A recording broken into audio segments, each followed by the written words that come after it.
Welcome back, everybody, to another episode of Candidly with Coffee. Welcome back. We are back in the pod. Yes, we are. I'm hoping that this pod is a new pod soon. Right?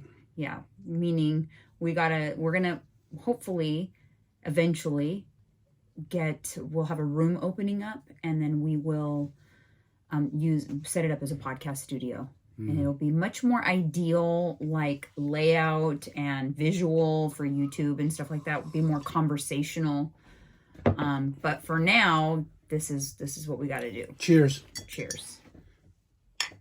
This is what we got. We work with what we got right now. Yes, that's it.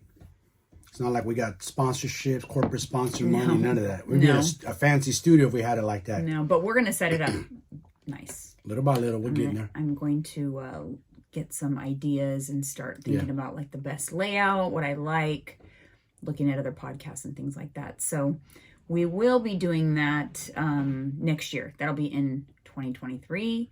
So stay tuned for that. I'll tease a little bit. We are going to have an announcement in a couple of months as well on something else that we're working on. Yep. True that. Right? That's pretty exciting. So yeah, 2023.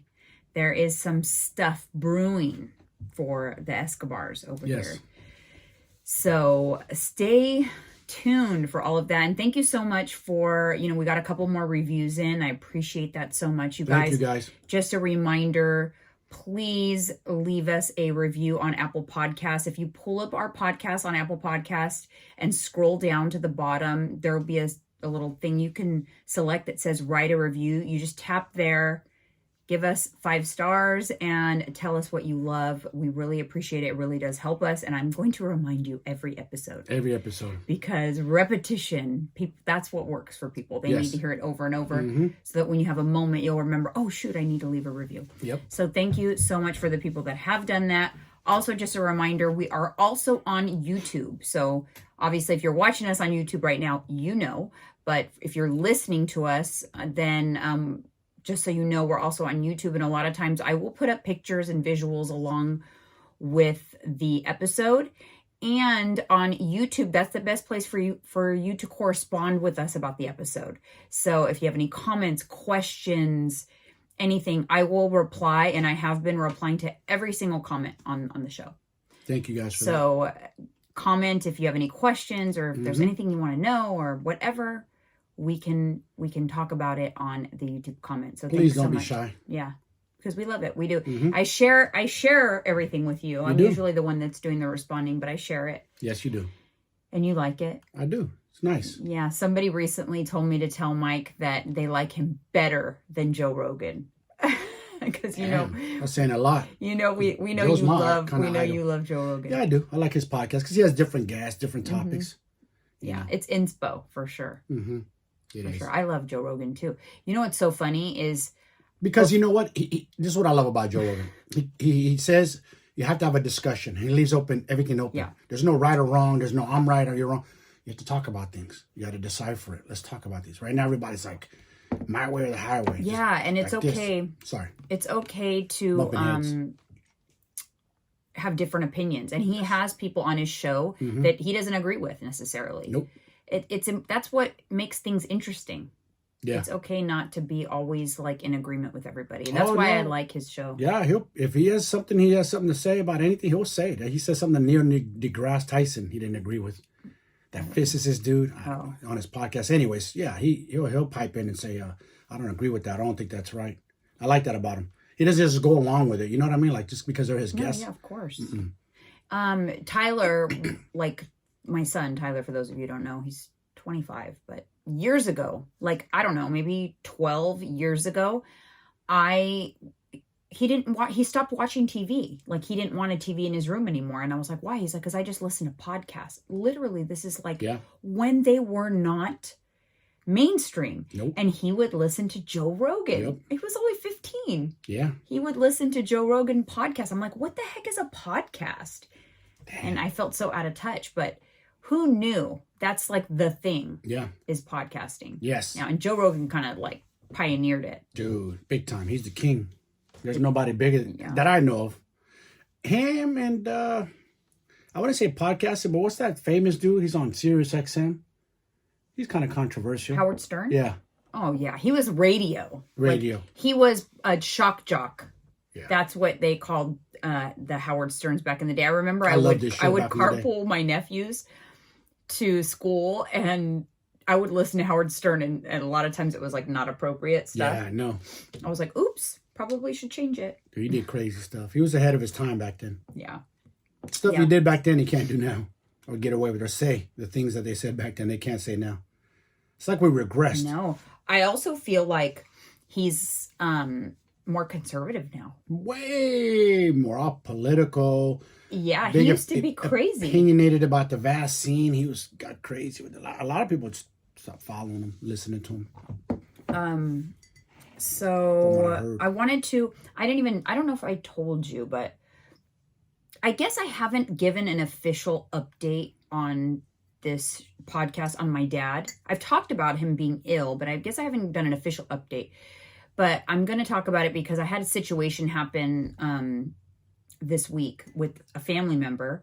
And I'm not going to name any names, but I had a family member of ours contacted me, kind of not a cousin of mine, contacted me because they were upset that they had found out about my dad was ill, and they were upset that they didn't get that information sooner. Got it. And it just got me to thinking.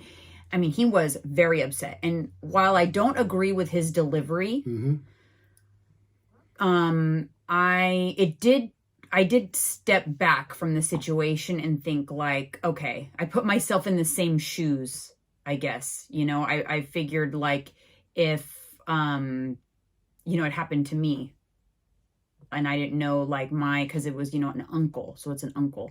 So it's kind of like if, someone did that to me or someone that did that to Tyler. Yeah. You know what I mean? I thought about like if it happened to my kids. It was just a situation where I just had to stop and think like, no, I haven't communicated it. I haven't stopped to think like, when do you notify family when, like extended family? I'm not talking about immediate family, but when do you notify extended family and people you don't personally talk to about someone's health? I don't know. I felt like, first of all, I was caught off guard and I said, well, it's not my news to share. Yep. It's not my health. But I do share about my dad. I'm like, clearly you don't listen to my podcast, but yes. So hopefully he won't listen to this anyway. So basically they want you to post it on Facebook and let everybody know. I know he was upset that he didn't get the memo, and he was very, very upset and just kind of, but what I tried to explain is, well, we have a lot going on. I didn't think to share it with people that I don't normally communicate with. Yeah, of course. It's not a secret. They're not immediate family. Right. It's not a secret. But it's not someone that I communicate with. I'm with all due respect, haven't talked to you in like 30 years. So why would I call you and let you know? And, I assume maybe that you would find out through the grapevine. I don't know. So at first I was really irritated, to be honest. I was like, whoa. Like I have enough on my plate. Last thing I want to worry about. But then I stopped and thought about, I asked my dad. I went to my dad's and I was like, I told him what happened. He goes, well, why haven't you told anybody? And I'm like, oh. I'm like, do you want me to? He's like, yeah, well, people should know. And I was like, because that's your personal health. You know what I'm saying? Do you want it out there? So, but it didn't. But then when he told me like, no, I mean, yeah, of course. And I was like, oh, okay. So what I did was I messaged my immediate girl cousins because I communicate with them. Yeah. And I told them, listen, share it with your family. Yeah. But that's all I'm going to do. Yeah. And then I'm going to talk about it here on the podcast. That's it. But I was just, and you know what? Once I shared it, I realized, you know what? It was the right thing to do because they were glad I let them know, and they had kind words and stories about my dad and reached out to him, which then makes him feel special. So it was the right thing to do. It just goes to show how it is important sometimes when you're dealing with conflict to stop and put yourself in that person's shoes, to have a little empathy for, but while I did that for the person who came at me kind of aggressively, he didn't do that for me.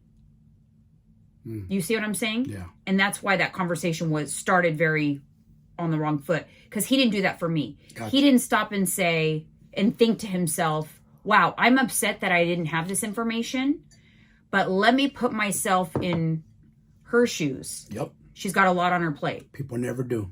You know, like there's many reasons why it may not have dawned on her. Yeah. So while I understand and I learned from it, obviously, and I did reach out, and now I'm glad it happened, because if he hadn't have done that, I wouldn't have reached out and told my cousins. And It is something that, you know what, I never stopped to think like, shoot, I should share it. Yeah. So now that this person knows, are they going to make effort and come visit your dad now that he's still here? I think so. That's the thing with people. Oh, you're in my prayers. I'm thinking. I just wanted to know. People just sometimes want to know. Okay, now you know. Now you're going to take action. No, it sounded like he was though. Okay. I mean, and with in his defense, he is close to my parents, and he was, out of like a lot of my dad's nephews and family members. He lives far away, but he made the effort whenever he was nearby to visit my parents. He was actually really close with my mom as well, and I know that's part of the reason he was upset, because he felt like the same thing happened with my mom. Like all of a sudden we announced that she died, thinking that maybe we had this long lead up to it, but with my mom we did not. Mm-hmm. But anyways, the update on my dad, if I haven't been clear on the podcast, and my dad has given me the green light to share it, he was diagnosed with colon cancer in May.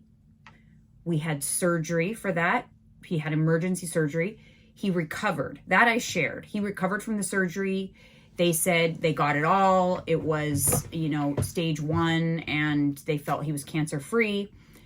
And several months later, we ended up having a scan done and found out that it had spread, and he wasn't cancer free, and it spread to his liver. They had initially thought it might have spread to lymph nodes at the time, and this is a few months ago now, so like 3 months ago. It was just in the liver. They confirmed that with a PET scan. So it's stage 4 colon cancer. They gave him treatment options. He has declined the treatment options. So damn cancer. He is not taking chemotherapy. They gave him the option to do intravenous and pills. He's opted not to do either of those, which makes him stage 4 colon cancer with terminal cancer. So there is, he's at the end of life, basically. We don't know how much time he has, but as of right now, you're hearing it from me. If I have family members or whatever that listen, he is not bedridden. He's still self-sufficient. He has good days and bad days. He's tired and weak, a little bit of low appetite, but other than that, those are his only symptoms. The hardest part for him right now is mentally. Mentally, yeah. It's very hard for him. He has a lot of anxiety, and he struggles with depression even beforehand. You know what sucks, man? What's already hard enough in life is, where everybody knows this, we're all gonna die. That being said, the mind thing that's messing with your dad is, he knows it's coming, just doesn't know when, and he doesn't want to suffer. And unfortunately, with cancer, there's a little bit of suffering at the end. Right, there might be. Might be.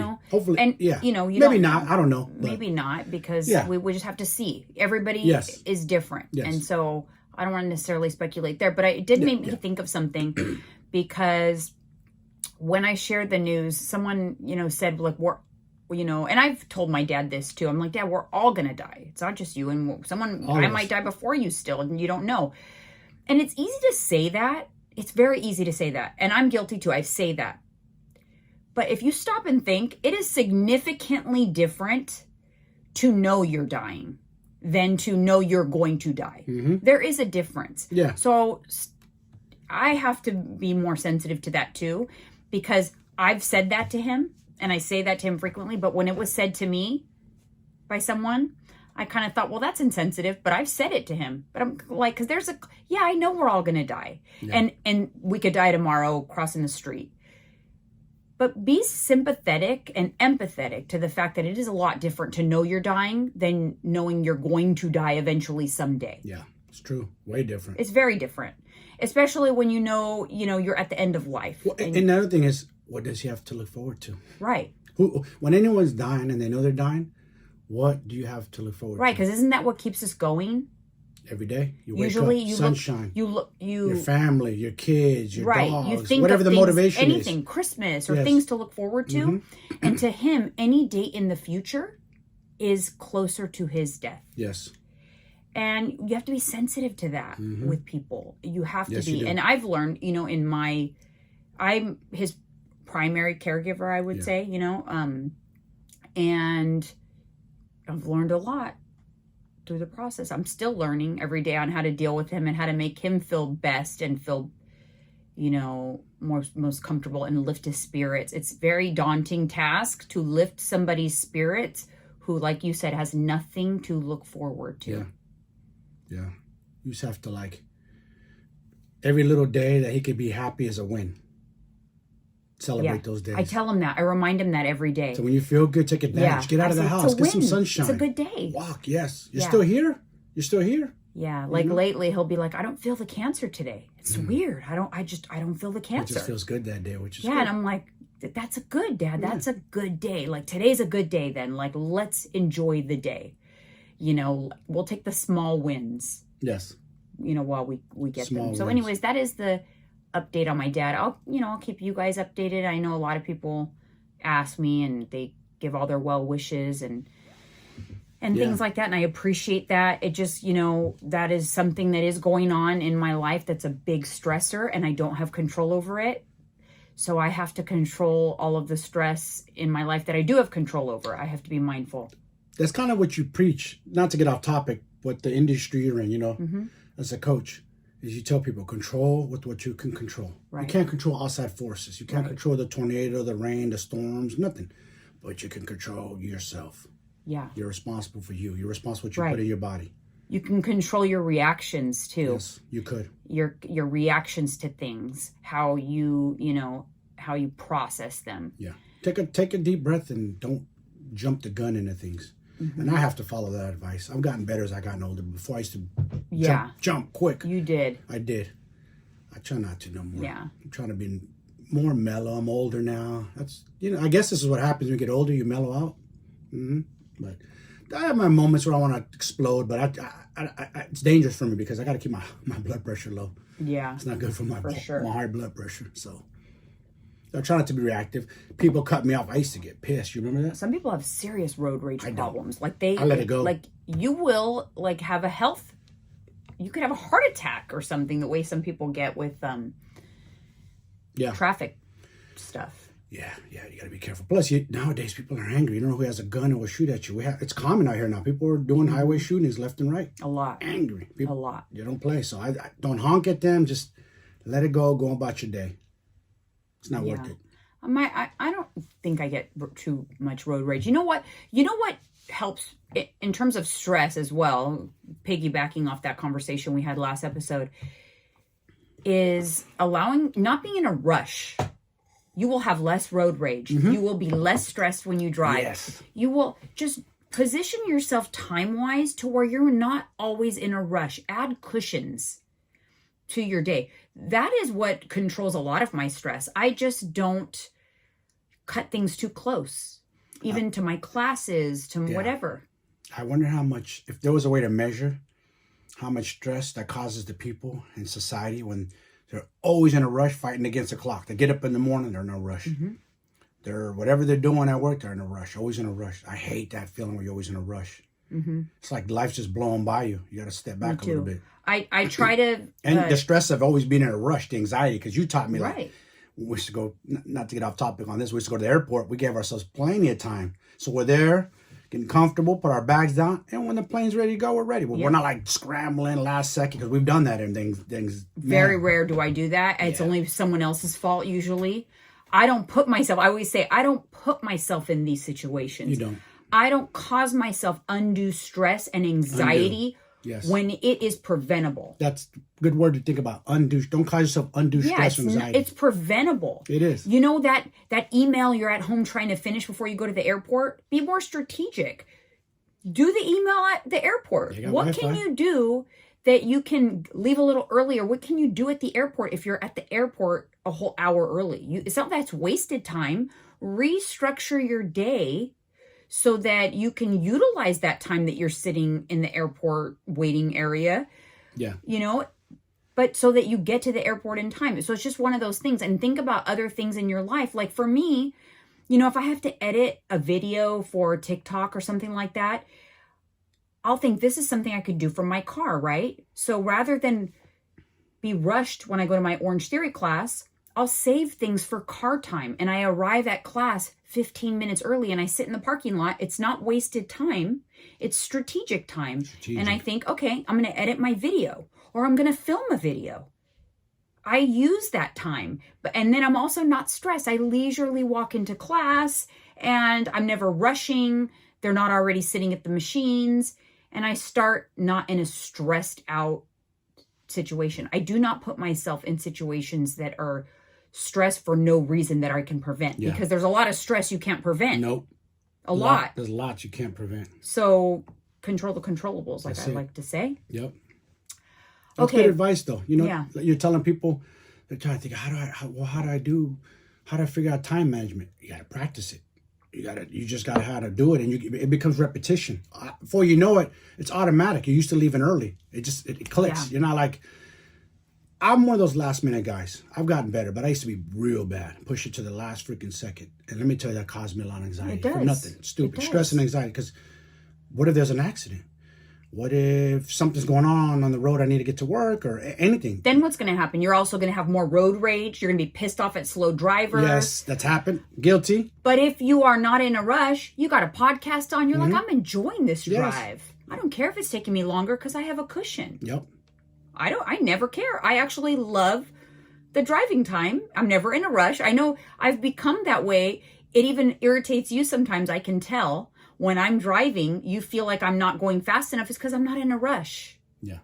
I'm just like, what are like? No, I used to be bad. I've gotten better. I'm much more. You know, I don't get a prize when I get I'm not in a rush because we have time. Yes. Or we don't have to be somewhere at a certain time. We're not in a rush. It's okay to slow down. Yeah, and you know what has worked for me is time blocking.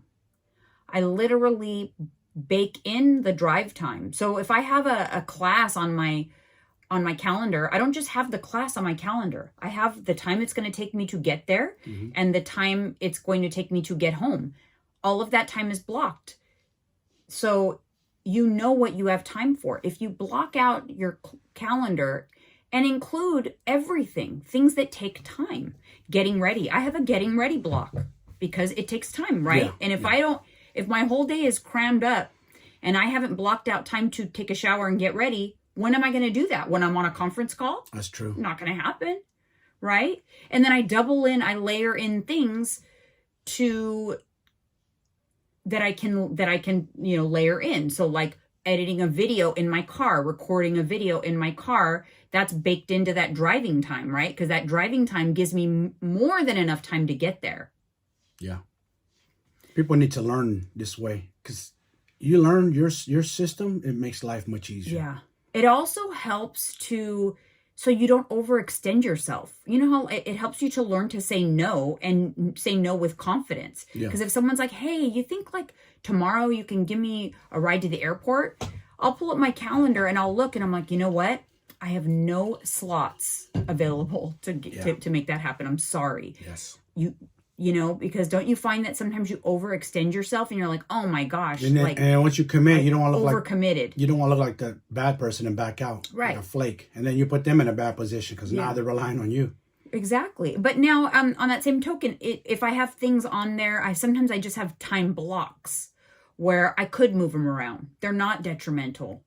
And I can move it somewhere else, you know? Like it's a generic time block where I know I need to get miscellaneous things done, but I can move that around. I'm not like so like rigid that I won't move things around, but it is eye-opening because sometimes you think you can get more done than you can. And you look at your calendar and you're like, I literally cannot fit anything else. That's why like celebrities, high people in positions of power, like tech companies or any corporations have an assistant for a reason because they have their whole calendar. Yeah. And they know exactly what they're supposed to do, where they're supposed to be, when's the next meeting. That's the purpose of having an assistant, letting them know. You have this meeting, you have this schedule, you have that schedule. You can forget. You can't memorize everything. I'm sorry. There's so much going on in life. You can't remember every meeting, everything you have to do. Yeah, you have to have a calendar. I don't care what kind of job you have or anything.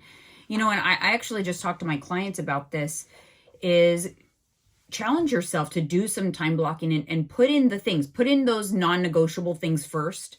your work, your sleep, maybe commitments with your kids, like extracurricular commitments and things like that. And then like see what time you have left. Now plug in your exercise and, you know, plug in other things, meal prep, plug in those things into your calendar. You have time if you look at it that way. A lot of times people waste a lot of time. Yes, they do.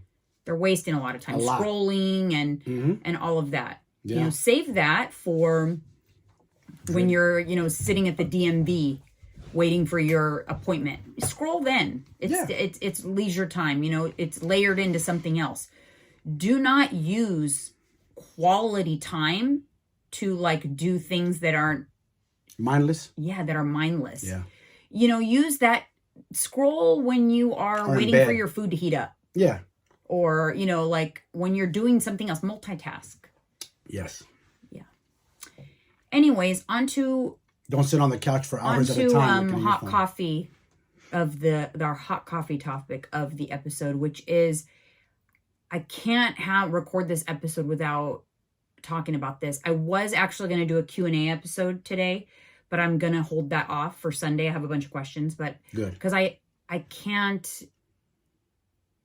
not talk about what happened with Twitch. Yeah.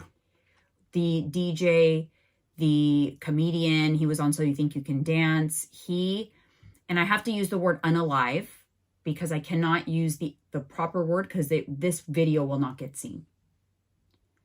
You cannot hashtag the word. It is blocked. Okay.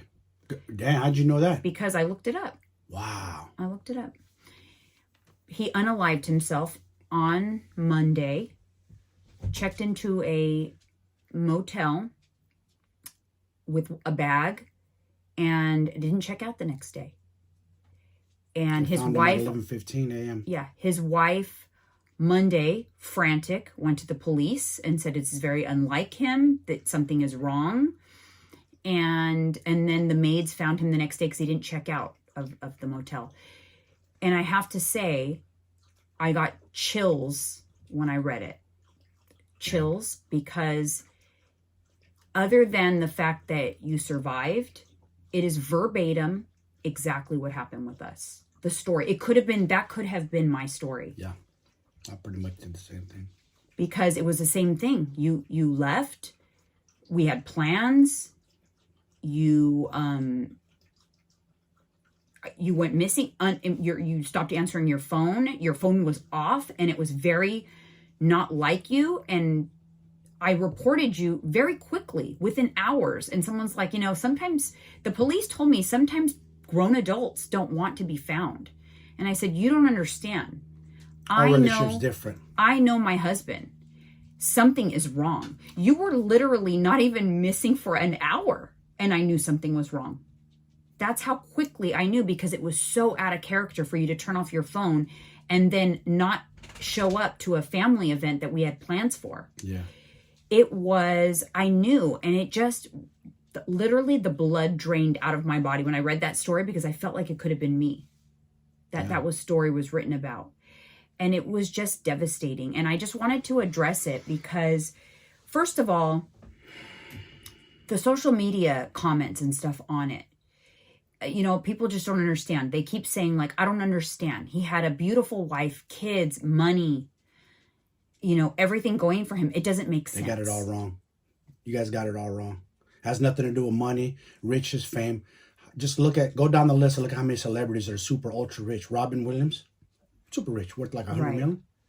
Off the top of my head, I don't know. There's more. They're showing pictures of what celebrities have passed on, but there's nothing to do with it. Well, it does have something to do with money a lot of times, because the stress. Okay, go ahead. Let me know. Yes, it does. Yes, it does.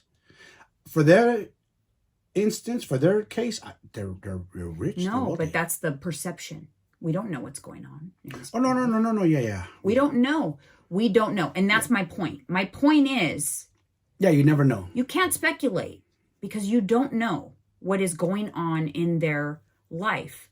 You know, because I think about the people told me, you know, like, I don't understand. You guys look like you were having, you know, was that not true? Like, didn't you guys look like you had so much fun in Mexico? We had gone to Mexico for our 5-year wedding anniversary 2 weeks prior. Yes. And I think people's perception was like, was that fake? Was that not true? I don't understand. I didn't understand either.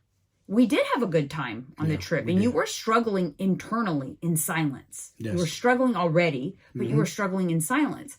And I've seen a lot of other comments that say the wife has to know something. There has to be something. And that bothers me. Nope, not true. Because right away... we hide it.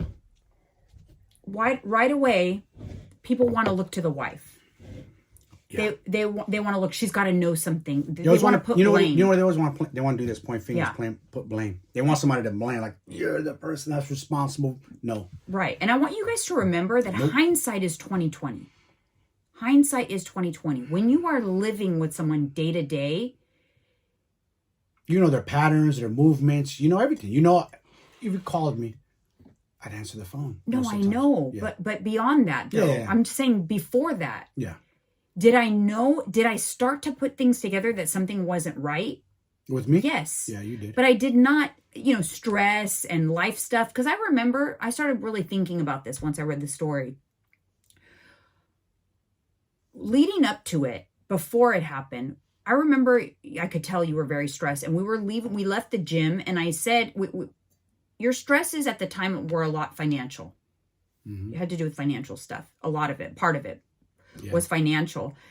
And I remember saying don't worry, we'll figure it out. And we kind of had this conversation because I felt like I needed to take I felt you had a lot of financial pressure on you. And I wanted to make sure you knew it was on me as well. And we will figure it out. And you just kind of nodded and said, yeah, I know.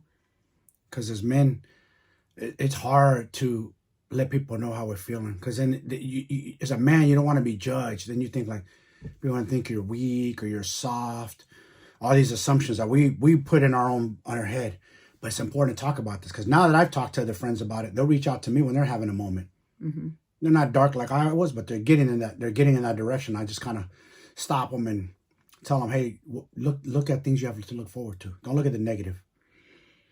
I know it's tough right now, and a lot of people, we're in a tough spot. America, the world, post-pandemic, whatever, a lot of war. There's a lot going on. That's social media, a lot of stuff. Just be open-minded when somebody's going through things. And remember this, you never know what someone's going through. We hide it well. Mm-hmm. Like I said, I hid it till the end. Till you knew, you kind of were on to me a little bit. You kind of but here's the thing I want to be really clear about. I knew something was wrong. Yes. But I had no idea that you were on the verge of taking your life. Nope. Zero idea. What did you say to me earlier? What did you say to me? People who talk about it? They're releasing. That's a good thing. If they're talking about it, they're further away from actually doing it. Yeah. And let me tell you this. He left his car at home for a reason. He knew he was going to go. Someone said, he left his car for a cry for help so someone would notice and think to go look for him. No. They got it all wrong, man. He went there and knew exactly what he was going to do, and he accomplished the task. And the only difference between him and you is you didn't accomplish the task. You didn't have access to a gun. Oh, it'd been, or it would have been complete. You 100%. Just failed. Thank God you did. And I felt bad like a loser after that too. Like I in a weird way, I was like, golly, I can't even accomplish this. Isn't that weird? Let me tell you, that was a fear of mine. A big fear. I remember thinking to myself, oh my gosh, what if he's upset that it didn't? Because whatever the problems were that led you to do that, they're still there. And I knew this. I'm thinking to myself, you're in the hospital, the psychiatric ward, and I'm thinking to myself, the problems still exist, whatever they are. I don't know what they are exactly yet, but they're still here. In fact, this situation has only just created more problems. Mm-hmm. Right? Because now here you were in a situation where didn't have health insurance. No. Medical bills and all of that stuff. We were in a tough spot, and it just got worse. And I was petrified that you were going to do it again. And I looked up the stats on that, and the stats someone will more likely than not, 75% will attempt again within a year. Damn. I put the freaking camera in the living room so that when I was in my office, I could watch you while I was working. And if you went to the bathroom and you took more than like a minute or two, I would get up and go check on you in the bathroom. Yeah. Do you remember that? Mm-hmm. Yeah. So, and I would watch the camera. Yeah. I was so afraid. Oh, yeah, Tyler watching me too. I remember. Yeah, I did.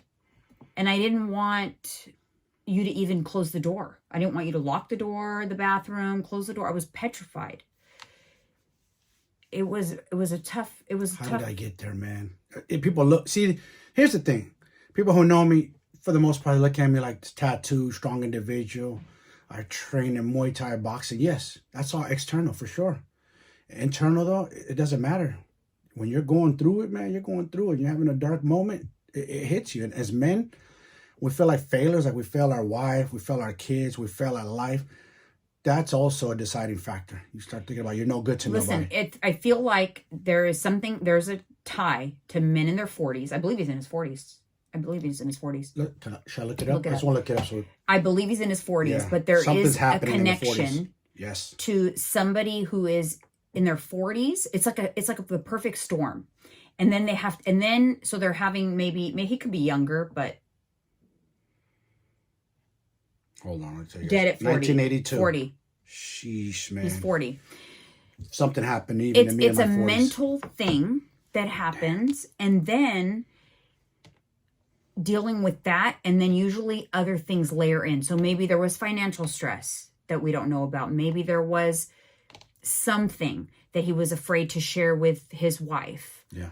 You know, where he felt like a failure or it's something. He had plenty of people that he could have reached out to, but he didn't. Because he was probably the one that was the funny guy, making everybody laugh. He was the entertainer. He didn't want to not fulfill that persona. He felt like he was failing. Yeah. You know, and you don't know. And please do not speculate and judge. I've heard lots of rumors, lots of crazy things. I've heard crazy things. The elite society. Oh, stop it. Blah, blah, blah. Because they conspiracy theories came out? Yeah. And let me tell you, I heard conspiracy theories when it happened with you too. That's before we were able to talk to you, when I got the news, and I shared it with friends, they're like, it can't be. It's impossible. You got to love it. It's impossible. Yeah. He must have been kidnapped or, set up or something. They did not believe it was possible. And this is the problem. Yeah. Well, how do you think we felt when Junior Seau was a famous NFL football player, took his life? That was a shock. Like, what? This big Samoan tough football player took his life? It was like crazy. There was a shock to everybody in the community. Like, how? He's got money. He's got a beautiful wife. That's what everybody says, right away. They're all wrong. All you guys are wrong about your assumptions. And let me tell you, God, it makes me just irritated so badly about social media because I read comments on some of the posts and the ignorance of people. Someone said, clap back. If it's money problems, why did he spend money on a motel to do it? People are so stupid. You know why? You want me to explain to you why? Because we both did that. He did that, obviously, because he doesn't want nothing to blow back on his wife. Because there's going to be an investigation. Right. You do it in the home, they might look at her like, wait a minute, did he do it or did she do it? Plus, the home, isn't that going to taint your home? Why would you do that? Yes. And he has kids. Taint your home, exactly. Imagine, and you can't speculate. Imagine coming home. Imagine if he did that at home and she came home to find him like that, or his kids came home to find him. You know how traumatizing that'd be? It's already traumatizing. She lost her husband, the kids lost their father. Right. But to come home and physically see it, that is a whole different animal. And I think people just right off the bat, they're going to want to look at the wife. I felt that way. I absolutely felt that way. I felt like... They always blame the marriage. I felt like I was like walking around with a scarlet letter. I'm the wife to, I must be a terrible person to have a husband that, did that. Yeah. And that's how I felt for a while. I felt like it was almost like shame for me. And I did feel, I think I have said before on here that I don't feel like I was to blame. But at the same time, I feel guilty.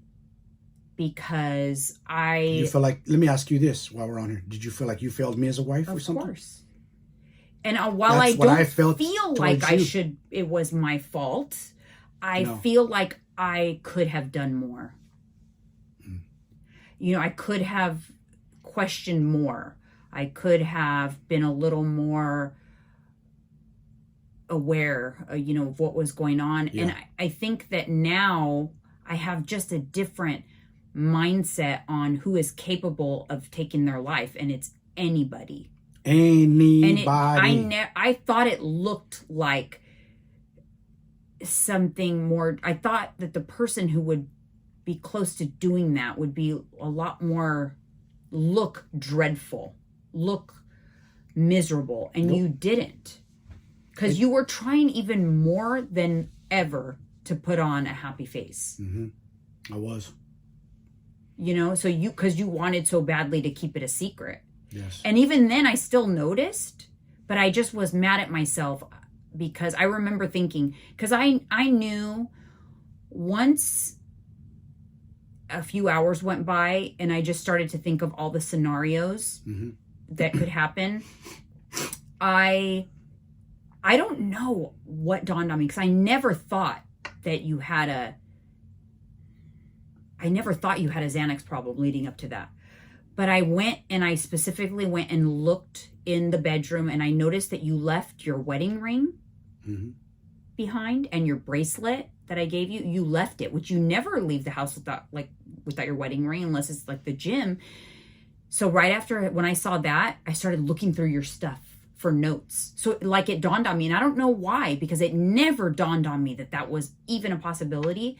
But when I saw the wedding ring, it did dawn on me. And so I went into the bathroom and I looked for the Xanax. And when the Xanax bottle was missing, I immediately went into panic mode. I grabbed Tyler. We started looking, and I looked at all the motels in the area, because I thought, where would he go? I sat and thought to myself, where would he go? I even went to like the last place you were, asked them to look at the cameras. Which direction did you go? I was close. I was close to finding the motel that you were at. You were close. I stayed at a sister motel that night because I didn't even want to stay in the house. And I went, you know, I was searching literally like all night, all day, calling everywhere, hospitals. Sorry. Yeah. But I don't know what came to me and thought like, and then when that thought came to me, I knew that's what it was. I knew. So I knew that the chances of finding you alive each hour that went by were more and more slim. Yeah. It's crazy. It's still like, damn, did we really go through that? That's nuts. And it's good that we talk about it, because people need to know it's okay. It's okay, you know? Because we're going through a lot of stuff. And listen, we're not trying to be like, oh, poor little me. Men have it so tough. Life's tough. We just take on a lot on our shoulders. And when we don't succeed at it, we're hard on ourselves. And you don't know. And let me tell you this. We're the hardest on ourselves. Yeah. You guys just don't know. We don't want to like tell other men that we're struggling. It's because you don't want to be looked at like, oh, he's a weakling, he's a whiner, he's complaining. Shut up, toughen up. Mental health is real, man. You can talk all the smack you want. I don't know what happened in my brain in my 40s. I never had these thoughts in my 30s that I can remember ever. And a psychiatrist said something interesting to me. Never dawned on me. She had asked me if my mother attempted suicide. I said, yeah, she did. I said, but we were alive as kids already. She tried to swallow. Same thing I did, swallow a bottle of pills. And she goes, I'd hate to tell this to you, but you probably don't know, but she probably tried it before you guys were even born. And it dawned on me like, damn, I know my mother went through something back home in her country where like allegedly her boss or something sexually assaulted her. She never told me this. I heard it through my sister. And maybe some time after that, maybe she did attempt it, or maybe the thoughts were always there in her head. It's trauma, and you pass on trauma. And it's basically what I'm DNA. trying to get to is, that's what she told me. She goes, I hate to say this, but you probably inherited your mother's trauma. I'm like, okay. Yeah, it's trauma. Because my brother had thoughts for many years, suicide. He would tell me my brother had thoughts, but he would talk to me about it. And that was his saving grace. And because I did that, I really did that, it changed his mindset. I don't even think he has it. He never brought it up to me no more. I'm going to ask him. I'm going to reach out how he's doing just to make sure. But He hasn't mentioned it to me in a long time. He said his mindset But changed. that was his saving grace, is that he was talking about it. People don't talk about it, that are the ones that are going to do it are not going to talk about it. And you know what's crazy about that? And I'm going to tell you another thing about it, is you might not even be suicidal. And I talked to a friend of mine about this, but he said he was just, he was questioning his manhood and himself for life. He wasn't suicidal, but he thought, damn, if I just turn my car to the left, it'll go off the cliff and it'll be over. You know how many fleeting thoughts people have and actually go through with that? No, that's a common. It's last second. It just all of a sudden it just hits you, boom, and you just do it. That's common, actually. What I'm trying to explain is, I was suicidal. I had the thoughts already inside of me. Some people don't. Some people get it instantly, and that instant they act They'll on do it it. quick. They'll act They don't on even think twice about the consequence. Don't think like me. Let me slow down. Let me pull over. Let me catch my breath. Right. A famous boxer, Tyson Fury, super rich, super famous, one of the best ever heavyweights on planet Earth in the history of boxing. After he won his heavyweight title against Klitschko, he was on top of the world. He said no purpose in life. He hit the highs of highs. He had a Ferrari money. He was, how about if I just keep driving this far 200 miles and just going to the wall? He had fleeting thoughts, and he talked about it. That was the thing. He talked about it. He told the world what he was feeling. Everybody respected him for it. People were like, no way, you're a badass boxer. You're a tough dude. Doesn't matter. It doesn't matter. Like you said, people think they know, they don't know. No, it's not. And you know, like, it's kind of like when you're dealing with a very stressful situation or something, a hard time in life. Yes. And if then you start to think like, gosh, if I just ended my life, I wouldn't have to deal with any of this right now. And almost like a warm feeling comes over you. It does. Like it's over. All the pressure of life and stress is over. But you need to, the most important thing I think people need to understand is that bad times are not permanent. True. We always said about the weather, like it could be dumping water on us. Ugly, gray, the worst. Let's look at the sky today, nice and blue. Right. You know, the clouds are gone, the sky is blue again. And it's like this tattoo that I got, I love that. The Japanese cherry blossoms. Yes. It's a reminder. That tattoo is very symbolic for me, because it is a reminder that the flowers bloom again. And it's beautiful when they bloom. But one, storm, one windstorm, and all those beautiful flowers are gone, and all you're left with is branches. Those times are the times you have to endure. But you have to remember, the flowers will bloom again. So you have to endure tough times, but you have to go through it to get on the other side. Yeah. And during those, that's when you have to talk to people. And if you can't talk to your family because you have shame and you don't want them to know, talk to a stranger. Call that 988 number. Talk to somebody else. Do you think that you would have, because you said a lot of times after I went to sleep, is at night you would sit in bed and have these crazy thoughts. Do you think that if there were commercials at night that would have said, call 988, or if you're struggling, would it have resonated with you? Do you think you might have made a phone call? I don't know. I couldn't honestly answer that. I don't know. Not to be too graphic, but honestly, it's one of those late night shows we were watching that actually gave you one of the ideas on what to do, right? Not to get too explicit, but it did involve pills, but as well as some Drano. Yes, was involved, for you guys to know. There was multiple things at play. It's a miracle that you survived, honestly. And I've talked about it before. We've talked about this before. Not just the pills. That what I've learned recently too about pills. Not that I'm not gonna say it. I won't say it. I'm not gonna reveal it. But anyways, yeah, there was 3 things that I had done, and like you said, it's a miracle that I survived. Right. This strong body of mine kept me alive. Or my mother, guardian angel, something came and said, it's not your time. Because I wore my Fitbit. Yeah. And it wondered how many beats per minute. 26. It stopped registering your heart. So it was months later, I decided to plug in your Fitbit, and I wanted to look at it. I forgot to take it off. It showed the nights leading up to what happened, and it made it a little more like, okay, you weren't sleeping. There's the psychosis. You were taking the Xanax that was causing you not to be able to sleep. It did the you were opposite. abusing the Xanax. And then your heart rate was accelerated. One of the nights, like 2 nights before, your heart rate was like 221. Like that is like, see, I thought I was going crazy. I thought I could feel my heart beating, and I was like, I must be tweaking. It was 221. And then the day of everything that happened. 221 in bed, you guys, not even doing in cardio. Bed, when you were trying to relax. And then the day it happened, when you checked into the motel, I could see where then your heart rate started to drop. So obviously you were drinking, taking the pills, and it stopped registering at like 10:30 at night, 10:30 p.m. You were not found until 2 p.m. the next day. 2 p.m.? 2 p.m. That's when they found me? Mm-hmm. Damn. Not so 11, you were supposed to check out at 11, and you hadn't, so they finally went into your room at 2 o'clock. Remember you asked me, you remember anything? You remember we're out of the hospital?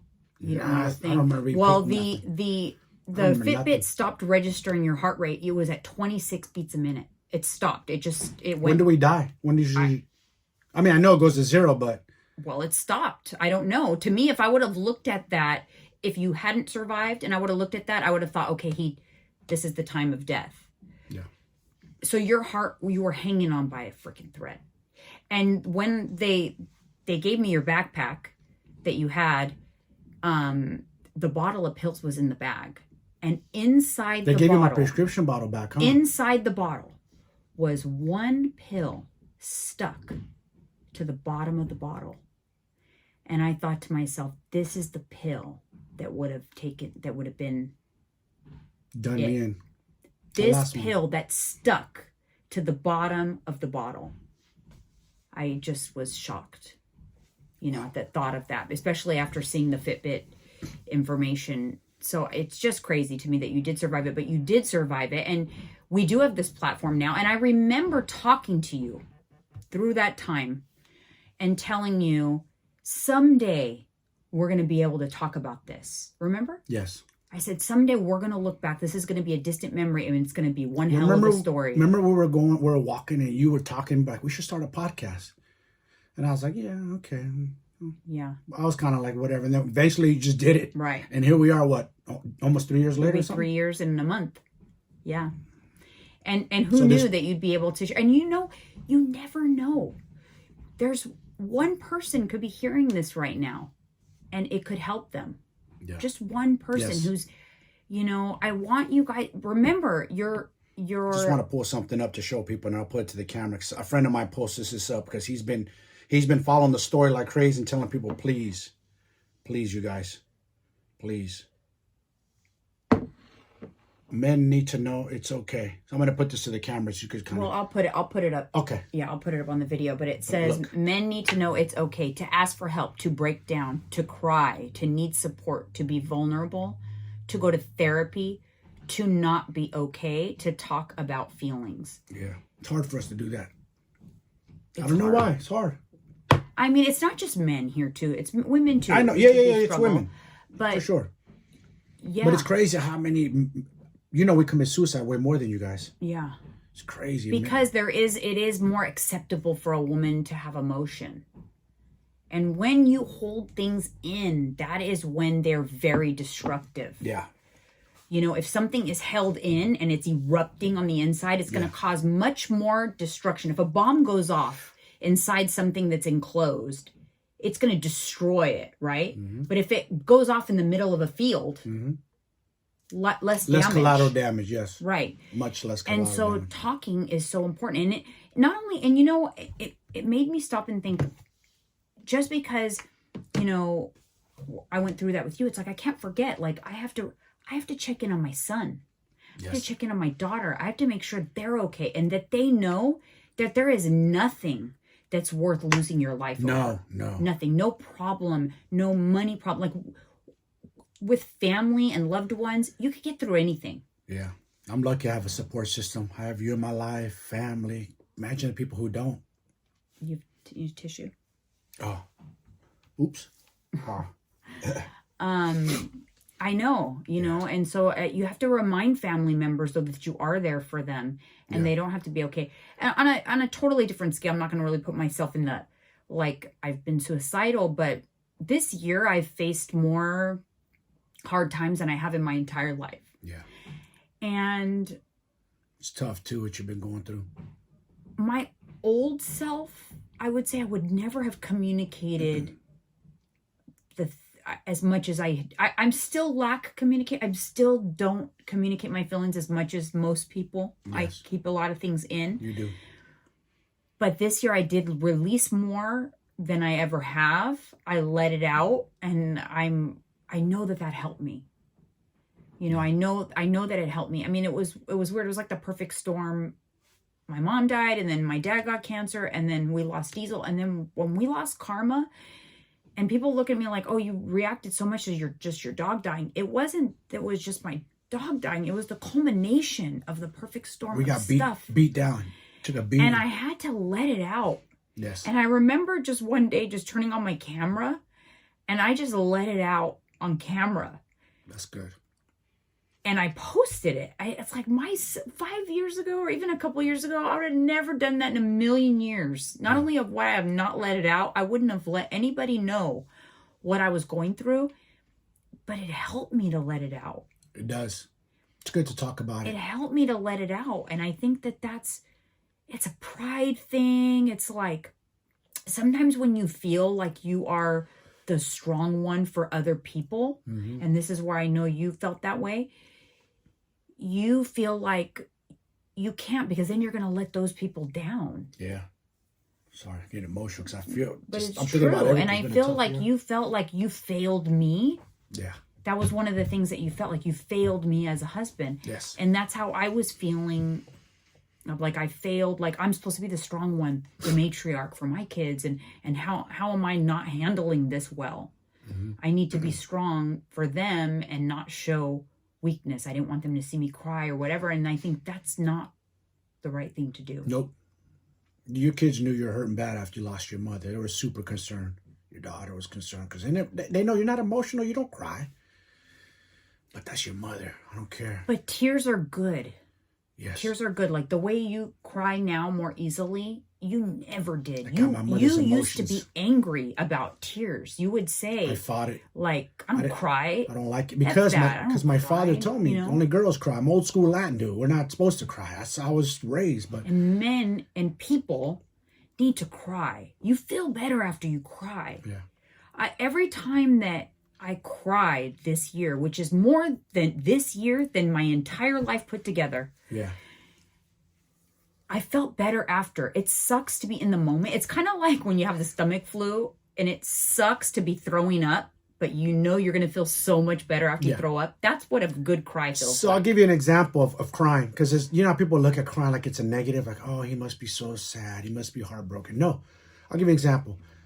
The best of the best fighters in the UFC, this is mixed martial arts, the baddest of the baddest, when they win a fight, a battle in there, and they win, you'll see a lot of guys get to their knees and break down and cry because of what they've gone through to get that victory. It's emotion. The sacrifice, the heartache, the pain and training, the cutting the weight, just so much, and then they'll get that victory. Such a relief, and then they cry because tears of joy. It's not tears of sadness. It's tears of joy and happiness. Different kind of tears.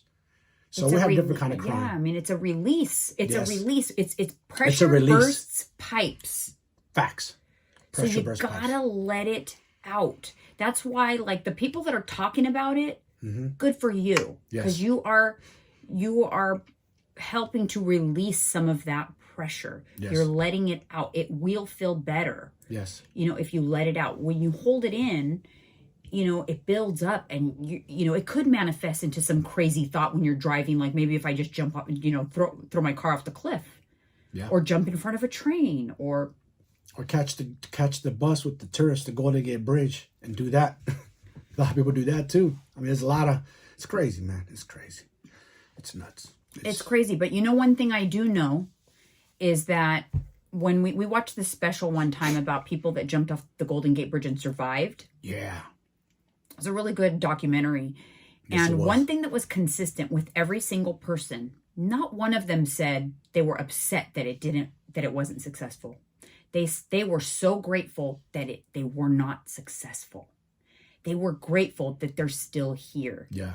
And I remember that was an important thing for me to know from you. Like, you're not upset that you survived, are you? Like, are you glad to be alive? And initially I did ask you that, and you said, no, I'm glad, but you were still just, it was a struggle. It was a struggle. You were still going through it. None of the problems went away. They just actually snowballed a little bit worse. So it got a little worse before it got better. Yeah. But yeah, it's just, but everybody that, and I'm so heartbroken that Twitch didn't survive, that he didn't, miss, that I'm heartbroken, but I don't, and my heart goes out to his family, his mother, who's still alive. And for people that are saying, and how do you think they're going to feel? His parents, like, why didn't he reach out to us? Of course they're going to feel that They're way, gonna have but it's guilt, too. not their fault. No, it's not. At all. It's not their fault. And you know what? The person, it didn't mean they don't love you. I remember that's something that my dad told me. I was scared about you thinking about that about me. It wasn't that I didn't love you. Trust me. Yeah, but he's like, wasn't he going to miss you? Like, that was what Dad said. Like, why would he do that? And he didn't even say goodbye. I remember thinking that. And I remember thinking, like, gosh, he knew what he was going to go do. And I was on the computer. I was working. I was getting stuff done. And I remember you walked out the door, and I'm like, and he didn't even give me a hug. I remember thinking that. And then I was like, you left. I mean, part of me at sometimes, I'm not going to lie to you and say that at times I wasn't angry. I know. You have every right but to I be. put it away, and I dealt with that. The last thing you needed to deal with was my anger, but I was angry because I felt like you were going to leave me with a lifetime of questions. Yeah. Because you didn't even leave me a note. But then you told me you did leave me a note. I did. It was in the hotel room, yes, right? Yes, it was. I wrote something. I don't know where that paper went. I think that where'd it go? The manager got that paper because he tried calling me.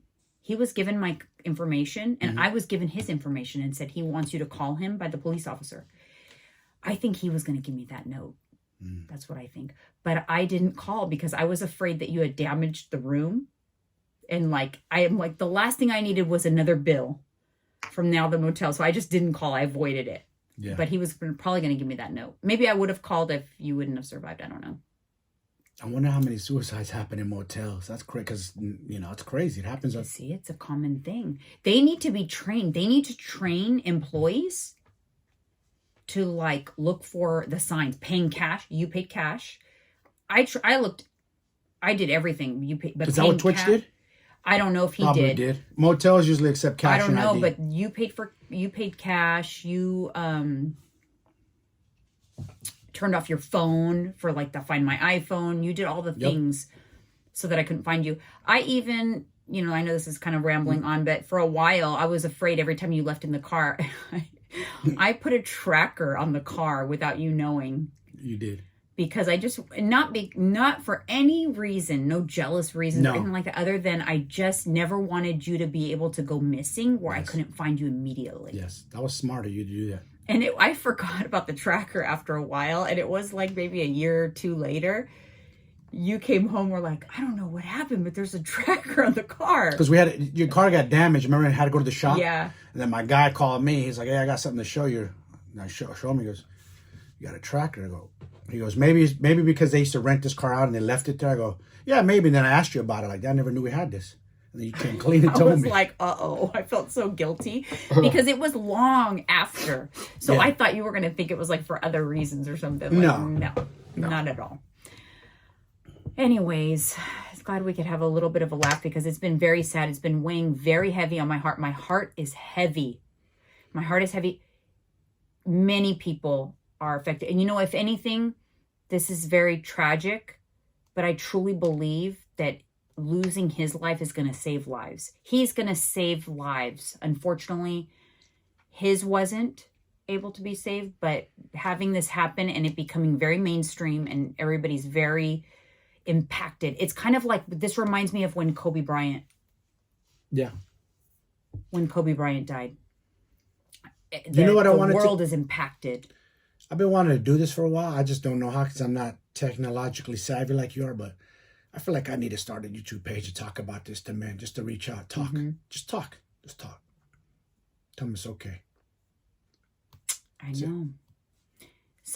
It's a crisis. This is something that needs to be addressed. You know what I trained? For many years, I worked out for the physical. I wanted to be able to land girls. I wanted to impress people. I was a bouncer. I wanted muscles. I want to look. I gave this tough guy image, a big muscle bound. I don't care about none of that. I train this now. This is first. If this is strong, then the rest will follow. So that's how I train. I don't train for physical. It's a bonus. I train for here now. Different. My mindset I have is to different. admit, I'm the same. I train for working this. out. The body will follow. You got to train this though, because if the mind is no good, the body's not going to do nothing for you. Fitness saved my life this year. It really, truly did. It saved mine too. When I came out of that darkness, you forced me to go to the gym. I forced you to the gym.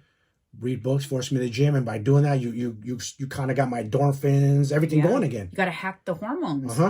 It's true. If you don't know, if you can't find those feelings, you got to stop and think like, how does our body work? What can I do that's going to release the hormones that I need to feel right now to make me feel better?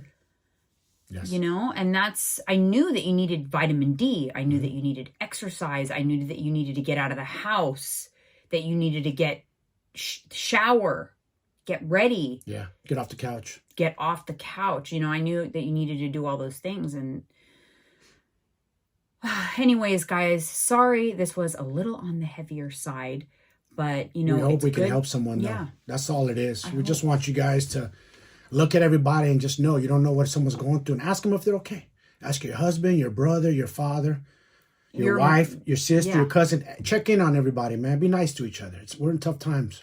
A lot of us are struggling. Check in and dig a little sometimes. Be that annoying person. If you feel like something's not right, don't let that go. Pay attention, husbands and wives. Pay attention to each other. Pay attention. If you feel that something's not right, act on it. Yeah. Act on it, because you love them. That's okay. You're not right. As men, we take it like, she's bothering me. She's nosy. She's just no. Maybe she's fucking loves you and wants to make sure you're okay.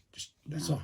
Act on it, because I hopefully learned my lesson. It's a good reminder, though. Even though we went through that, doesn't mean that I know exactly what to do and I'm always going to pick up on all the signs again. It's a good reminder to be aware. Open my eyes.